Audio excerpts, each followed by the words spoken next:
আজকে আমরা যে খাবারটি বানাচ্ছি সেটা হচ্ছে দই তড়কা। তার জন্য যে উপকরণ লাগছে কারি পাতা, পেঁয়াজ, শুকনো লঙ্কা, কাঁচা লঙ্কা এবং আপনারা চাইলে রসুন দিতে পারেন। আমি একটি পাত্রে প্রথমে দইটাকে আমি নিয়ে নিয়েছি। দইটাকে নিয়ে নেওয়ার পরে প্রথমে আমি কি করব, একটা পাত্রের মধ্যে আমি প্রথমে শুকনো লঙ্কাটাকে গরম করে নিচ্ছি এবং পেঁয়াজটাকে গরম করে নেব, মানে ফ্রাই করে নেব। এটা অ্যাকচুয়ালি দই তড়কার একটা পাত্র, সেখানে আমরা প্রথমে এটা ফ্রাই করে নিলাম। শুধুমাত্র আমি এখানে বানাচ্ছি এখন আলু চোখা। আলু চোখাটা আমার বানানোর জন্য যেভাবে আমি লঙ্কাটাকে রাখলাম, একটু লবণ দিয়ে রেখেছি এবং পেঁয়াজটাকে ভালো করে ফ্রাই করে নিয়েছি। এতে আমাদের এখানে আমি ভাজলে পরে পেঁয়াজটা পুড়বে না।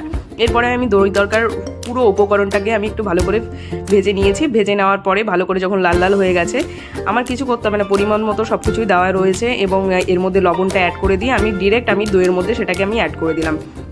দইয়ের মধ্যে অ্যাড করে দেওয়ার পরে আমি ভালো করে সেটাকে ঘেটে নেব। ঘেটে নেওয়ার পরে আমি এটাকে সুন্দর করে ফাটিয়ে নেব, যাতে করে আমার সব উপকরণগুলো মিক্সড হয়ে যায়। এত সুন্দর খেতে, খুবই লোভনীয় খেতে। আপনারাও বাড়িতে ট্রাই করুন।